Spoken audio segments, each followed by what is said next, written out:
Assalamualaikum warahmatullahi wabarakatuh. Apa kabar sobat Sopter semuanya? Semoga kalian semua dalam keadaan sehat jasmani dan rohani, tidak kekurangan satu apapun. Bab 306-310. Begitu Qin Beisan mengatakan ini, ekspresi pria itu berubah, dan dia berkata dengan marah, "Kamu benar-benar orang tua yang keras kepala, kamu tidak perlu bersulang." Qin Beisan tersenyum. "Apa yang kamu inginkan? Jika Tuan Qin tidak mau, maka saya secara pribadi akan mengundang Anda untuk pergi." Tersinggung. Mata pria itu berkilat dingin. "Betul, Tuan Qin. Jangan paksa kami, selain itu, kami hanya meminta Anda untuk kembali berobat. Apa yang Anda takutkan?" Qin Beisan berkata dengan keras kepala, "Tidak. Ini prinsip saya akan menolak undangan apapun. Jika Anda datang ke rumah sakit untuk menemui saya menyambutnya. Mengudara dan bermain kartu besar, apakah Anda benar-benar menganggap diri Anda sebagai karakter? Ya, apa yang kamu pura-pura lakukan? Aku datang untuk mengundangmu untuk menyelamatkan muka. Hanya seorang dokter yang bau, Tuan muda kami mengundang Anda, saya membantu Anda." Mengatakan ini, pria terkemuka itu meraih Qin Beisan dan membawanya keluar. Zhao Yalan segera menghentikannya. "Bang," akibatnya, satu orang menendang perut bagian bawah Zhao Yalan. Zhao Yalan menderita kesakitan dan duduk di tanah, berkeringat dingin. 7 atau 8 orang ini pergi bersama Qin Beisan. Keamanan rumah sakit bergegas, tetapi mereka semua terlempar ke tanah. Orang-orang itu masuk ke beberapa kendaraan dan meninggalkan rumah sakit dengan cepat. Ye Junlin sedang berdiskusi dengan Fu Yuxiang dan yang lainnya saat dia menerima telepon dari Li Ziran. "Ada yang salah dengan Junlin? Sekelompok orang datang ke sini, memukuli ibuku, dan bahkan membawa pergi Tuan Qin." Setelah menutup telepon, Ye Junlin menjadi sangat marah. Itu tidak masuk akal. Dia mengeluarkan teleponnya dan berkata dengan suara dingin, "Suzaku, cari tahu di mana Tuan Qin sekarang." Kota Suhang digabungkan oleh dua kota besar, Sucheng dan Hangzhou, beberapa dekade yang lalu. Sekarang Suzhou dan Hangzhou sebenarnya adalah kawasan perkotaan baru. Kota Suzhou dan kota Hangzhou lebih besar dari. Nyatanya, kota tua Sucheng dan kota tua Hangcheng di pinggir dipisahkan di luar Suzhou dan Hangzhou. Mereka lebih suka menyebut tempat ini kota Sioux atau Hangcheng. Saat ini, di sebuah manor bergaya Cina di kota tua kota Sioux. Tempat ini sangat besar, seukuran kota kecil. Dikabarkan bahwa itu adalah kediaman seorang jenderal di zaman kuno. Beri nama rumah jenderal di manor, ada peluit di 5 langkah, dan tiang di 10 langkah. Ada hampir 200 pengawal yang berjaga, di pavilion tengah danau sebuah danau buatan. Ada 2 orang yang duduk, satu sekolah tua dan satu sekolah menengah. Pria tua itu berambut abu-abu dan terlihat tua. Pria parubaya itu memegang kipas lipat dengan 2 kata tertulis di atasnya, Jenderal. Mereka adalah penguasa manor ini. Ada pepatah yang beredar di jalan Suzhou Hangzhou, Nan Xiaodu, Bei Lao Jiu, dan 13 Taibao tidak terkalahkan. Nyatanya, ada pepatah lama sekali. Apakah Suzhou dan Hangzhou kacau atau tidak? Sang jenderal memiliki keputusan akhir. Jenderal Chen Tianqiao, raja sebenarnya dari dunia bawah tanah Suzhou dan Hangzhou. Du Yuseng, raja Suhang, adalah murid Chen Tianqiao. Bisa dibayangkan betapa menakutkannya Chen Tianqiao. Dia adalah bos nomor 1 di Suhang Road, sebelum kota Sioux dan kota Hangzhou bergabung. Jenderal Chen Tianqiao sudah menjadi raja dunia bawah tanah dari kedua kota tersebut. Setelah bergabung ke Suzhou dan Hangzhou, dia terus tinggal di kota tua, dan dia tidak menonjolkan diri selama bertahun-tahun, menjalani kehidupan yang tertutup. Jadi Jenderal Chen Tianqiao secara bertahap menghilang dari mata semua orang. Ketika berbicara tentang dunia bawah tanah Suzhou dan Hangzhou, semua orang hanya mengenal Raja Suhang dan 13 Taibao. Pemula tidak lagi mengetahui keberadaan nomor jenderal. Namun nyatanya, sang jenderal adalah Raja Suzhou dan Hangzhou. Apakah Suzhou dan Hangzhou kacau atau tidak? Itu tergantung kata-kata sang jenderal. Raja Suhang tidak layak disebut di depan jenderal. Duduk di depan Jenderal Chen Tianqiao adalah putranya Chen Fulong. Chen Fulong berbeda dengan ayahnya, dia mendominasi dan pandai menyelesaikan semua masalah dengan kekerasan. Jika bukan karena pembatasan yang disengaja oleh Chen Tianqiao, Chen Fulong akan menguasai dunia bawah tanah Suzhou dan Hangzhou sejak lama, dan Du Yusheng akan musnah sejak lama. Chen Fulong selalu tidak puas tinggal di kota tua, tapi tidak ada yang bisa dia lakukan. Saat ini, Chen Fulong sedang bermain catur dengan ayahnya Chen Tianqiao. Pada saat ini, seorang pemuda yang mengenakan barang mewah datang di belakang Chen Tianqiao. "Kakek, ayah, di mana kamu bermain catur?" "Anping ada di sini." Chen Tianqiao mengangkat kepalanya, menatap dengan penuh perhatian cucunya Chen Anping. Dalam beberapa tahun terakhir, Chen Tianqiao telah lama dicuci dan membentuk grup Chen, yang mencakup puluhan industri. Dia menganggap Chen Anping sebagai ahli warisnya dan sangat mencintainya. Ini juga menyebabkan kepribadian Chen Anping yang mendominasi dan mendominasi. Sering menimbulkan masalah, Chen Anping memandang Chen Tianqiao dan berkata, "Kakek, sepertinya akhir-akhir ini kesehatanmu tidak baik, jadi aku ingin memberimu kejutan." Chen Tianqiao dan Chen Fulong memandangnya dengan rasa ingin tahu dan bertanya, "Oh, apa kejutan? Kalian apakah Anda tahu bahwa Qin Beishan datang ke Suzhou dan Hangzhou?" Tanya Chen Anping. "Aku tahu. Aku mengundang Qin Beishan ke rumahku. Biarkan ahli medis ini memberikan pemeriksaan yang baik kepada kakek, orang tua juga akan memeriksanya." Chen Anping berkata dengan penuh semangat. Setelah Chen Tianqiao dan Chen Fulong mendengarkan, mereka terkejut. "Apa, Qin Beishan diundang?" "Sejauh yang saya tahu, tidak ada seorang pun di Qin Beishan yang dapat mengundang mereka, bahkan Shen Wanshan pun tidak." Chen Anping tersenyum. "Ya, lelaki tua yang keras kepala ini benar-benar tidak bisa menyenangkan. Dia benar-benar memintamu pergi ke rumah sakit untuk mendaftar dan mengantre secara langsung. Bagaimana kita bisa berinisiatif untuk pergi?" Chen Tianqiao menyadari sesuatu, dan mau tidak mau bertanya, "Jadi, jika kamu tidak makan yang lunak, aku akan datang untuk yang keras, dan sekarang lelaki tua ini telah ditangkap olehku." Chen Anping tertawa. Chen Fulong mengangguk. "Ya, saya terbiasa dengan sikap keras kepala dan kesombongan seperti ini, dan saya benar-benar sombong, anak saya melakukannya dengan benar." Chen Tianqiao mengerutkan kening. "Agak merepotkan, saya takut pengaruh buruk. Bagaimanapun, ini adalah Qin Beishan." "Ayah, apa yang kita takutkan?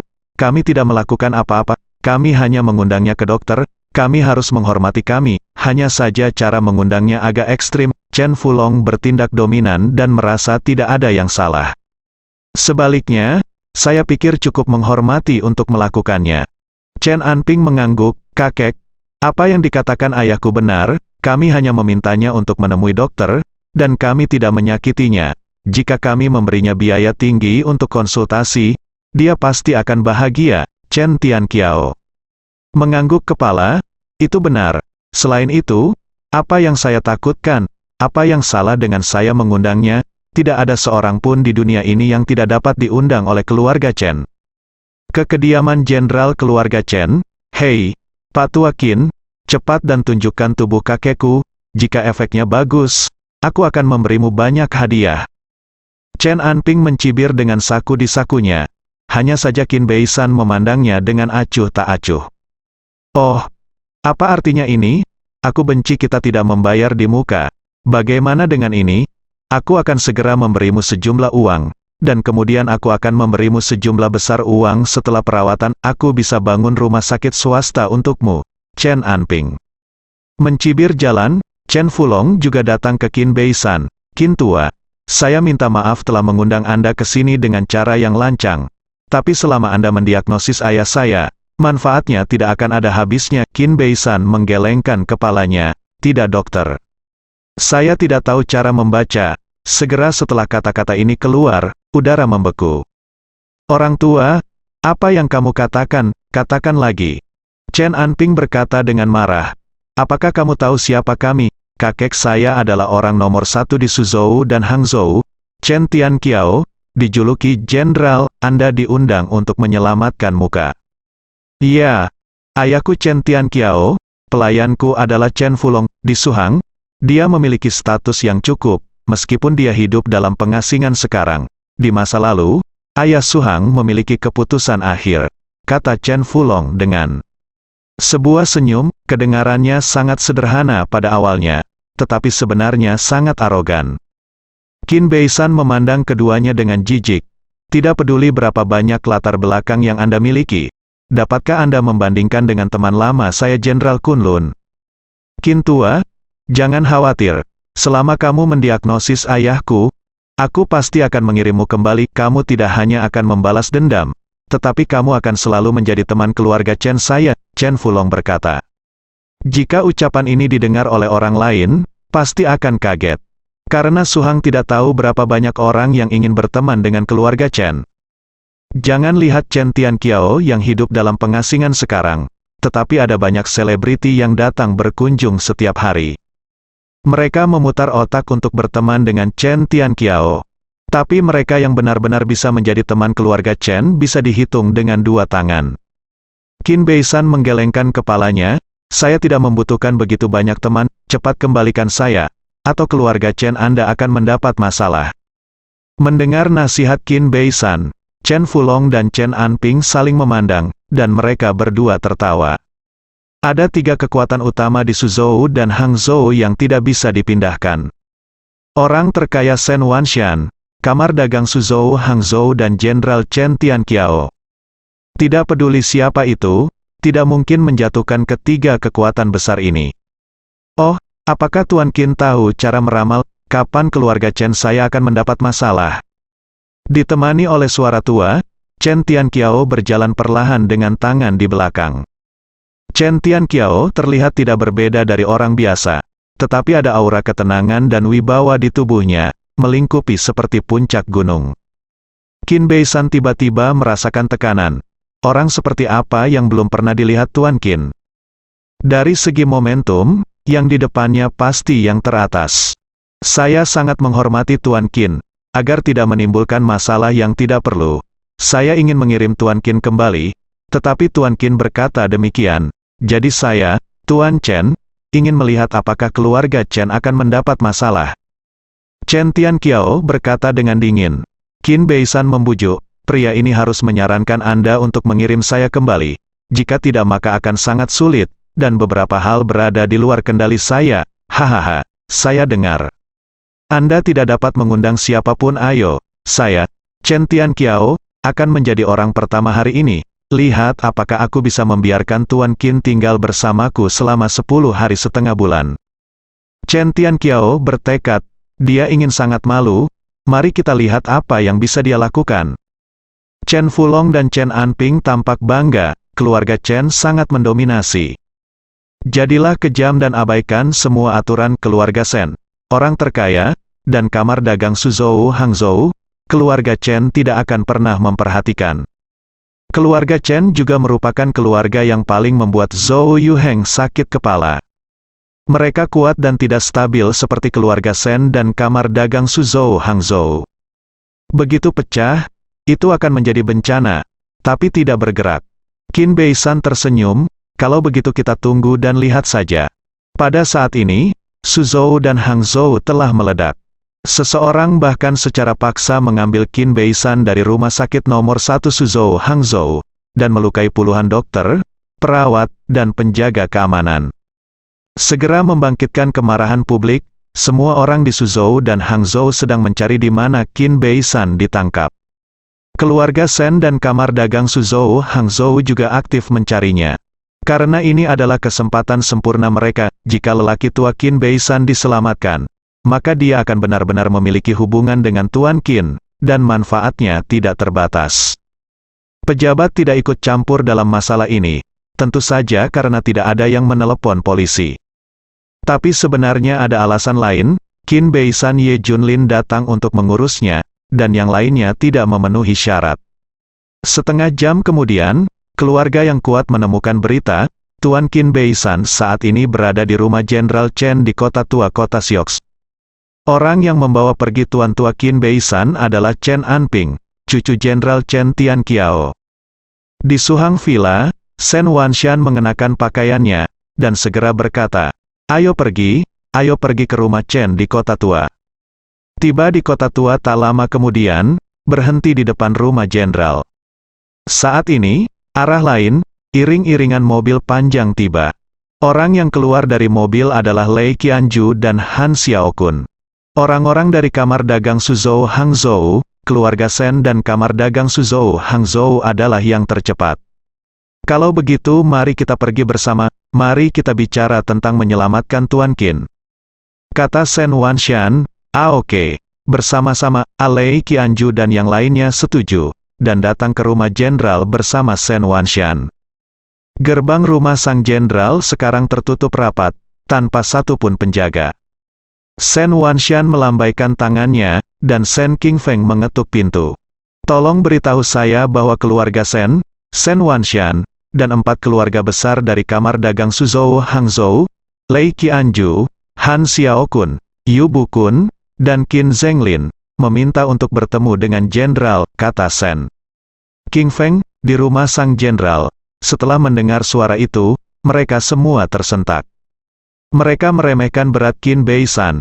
Begitu cepat, 2 gunung besar Suzhou dan Hangzhou datang ke sini. Sen Wanshan datang sendiri. Setelah mengetahui berita tersebut, Chen Fulong segera memberitahu Chen Tianqiao berita tersebut. Hah, mereka semua ada di sini? Chen Tianqiao sedikit terkejut. Apa yang harus ayah lakukan? Kata Chen Fulong. Seringai muncul di sudut mulut Chen Tianqiao, kecuali Zhou Yuheng di Suhang.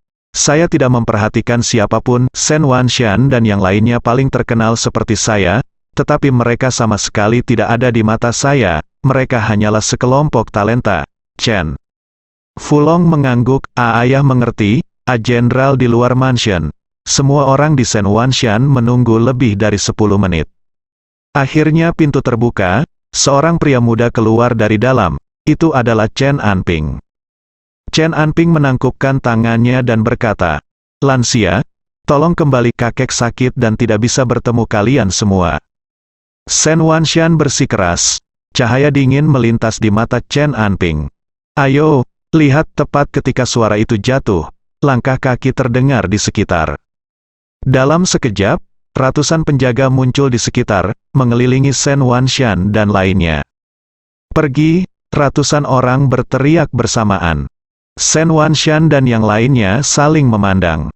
Mereka mengerti bahwa Chen Tianqiao sama sekali tidak menganggap mereka serius. Sekarang kecuali jika Anda merobek wajah Anda dan dengan paksa menyelamatkan Tuan Qin. Tapi Sen Wanshan dan yang lainnya tidak berani. Belum lagi kedua belah pihak akan menderita, bahkan menderita. Mereka hanya bisa meninggalkan depresi. Suzaku pun mengetahui berita tersebut dan memberitahu Ye Junlin. Jenderal Chen Tianqiao, apakah kamu kuat? Tanya Ye Junlin. Sangat kuat, orang nomor 1 asli di Suhang, bahkan Raja Suhang, Du Yuseng, adalah muridnya. Kekuatannya yang sebenarnya sebanding dengan orang terkaya, keluarga Sen, dan bahkan pemimpin Zhou harus melakukannya. Jadilah sopan, kata Suzaku. Ada orang seperti itu di Suhang, bahkan aku tidak tahu. Ye Junlin tampak terkejut. Jenderal, Chen Tianqiao bercokol di kota tua dan menjalani kehidupan terpencil. Banyak orang di Suzhou dan Hangzhou tidak mengetahuinya. Jelas Suzaku. Qinglong dan Qilin berdiri di kedua sisi dan bertanya, apa yang harus dilakukan sang jenderal? Apakah Tuan Qin aman? Mata Ye Junlin berkedip dingin. Sekarang aman, cucu Chen Tianqiao, Chen Anping, yang membawa Tuan Qin pergi dan ingin memeriksa kesehatan kakeknya. Suzaku menjelaskan. Ye Junlin tiba-tiba membanting meja. Apakah kamu begitu sombong? Jenderal, saya punya ide, kata Qinglong. Kamu bilang, Penatua Qin pasti tidak ingin masalah ini menjadi masalah besar. Jadi mari kita anggap sebagai masalah sepele. Bukankah guru Chen Tianqiao Du Yuseng? Ayo minta Du Yuseng untuk maju dan beritahu Chen Tianqiao untuk dengan patuh mengirimnya kembali untuk meminta maaf. Kata Qinglong. Ya, Tuan Qin tidak ingin menimbulkan terlalu banyak masalah. Ye Junlin mengangguk. Bawa Du Yuseng kepadaku segera, Setelah Ye Junlin memerintahkan, Qilin segera melakukannya. Pada saat ini, Du Yuseng, yang sedang bermain barang antik dengan teman-temannya, dibawa pergi entah kenapa. Ketika dia datang ke tempat Ye Junlin, Du Yuseng ketakutan saat mengetahui apa yang telah terjadi. Siapa yang salah jika guru menyinggung, yang ini pasti tersinggung. Ye Junlin mengeluarkan selembar kertas dan menulis 3 kata di atasnya, Jenderal Ye. Pergi dan berikan selembar kertas ini kepada Chen Tianqiao, katakan padanya untuk segera mengirim Tuan Qin kembali, lalu serahkan penyerangnya. Kata Ye Junlin, mengerti, Du Yuseng dengan gemetar mengambil kertas itu dan segera pergi. Di depan rumah jenderal keluarga Chen, ada ratusan penjaga yang menjaga mereka. Karena setelah Shen Wanshan dan kamar dagang Suzhou Hangzhou pergi, lusinan selebritas datang dan ingin Chen Tianqiao mengembalikan Tuan Qin. Bahkan Chen Tianqiao pun kagum, reputasi Qin Beisan benar-benar tidak dibangun. Ini setara dengan menyodok sarang lebah, tapi Chen Tianqiao tidak takut, tidak ada yang menarik perhatiannya. Semua didorong kembali, apakah ada berita dari pemimpin Zhou? Chen Tianqiao bertanya. Kurang dari BR lebih besar dari ayah. Tidak, polisi tidak pernah muncul, mereka setara dengan menyetujui. Kata Chen Fulong, Chen Tianqiao mengangguk. Oke, selama pemimpin Zhou tidak mengatakan apa-apa, saya tidak peduli pada. Saat ini, beberapa kelompok orang datang dan semuanya diusir. Du Yuseng baru saja tiba. Dia ketakutan dengan pertempuran di rumah sang jenderal. Siapa? Cepat pergi, kalau tidak. Pedang itu tidak punya mata. Penjaga di pintu melihat Du Yuseng dan langsung berkata dengan marah. Siswa Du Yuseng, tolong temui gurunya. Du Yuseng segera mengungkapkan identitasnya. Jadi kakak senior Du, silakan masuk, ayah mengizinkanmu masuk. Chen Fulong sendiri keluar untuk menyambutnya. Datanglah ke aula dalam rumah jenderal. Chen Tianqiao sedang minum teh sementara Qin Beisan duduk di sebelahnya. Mengapa Yuseng ada di sini? Chen Tianqiao bertanya.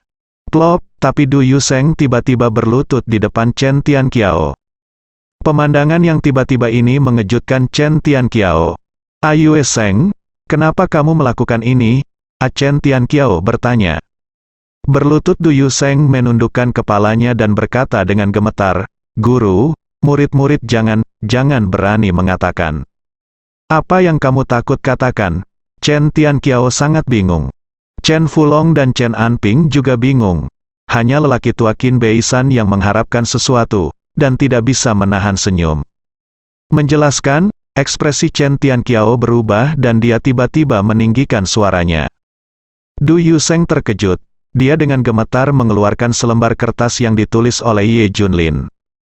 Guru, seseorang memberikannya kepada Anda. Dia memerintahkan Anda untuk segera mengirim Tuan Qin kembali, dan Anda semua pergi untuk meminta maaf, dan menyerahkan orang-orang yang memukuli orang di rumah sakit. Du Yuseng mengertakkan gigi dan berkata, apa, seseorang begitu sombong, beraninya kamu meminta keluarga Chen untuk meminta maaf, apakah kamu lelah melakukannya? Chen Anping dan Chen Fulong berkata dengan dingin, bersambung.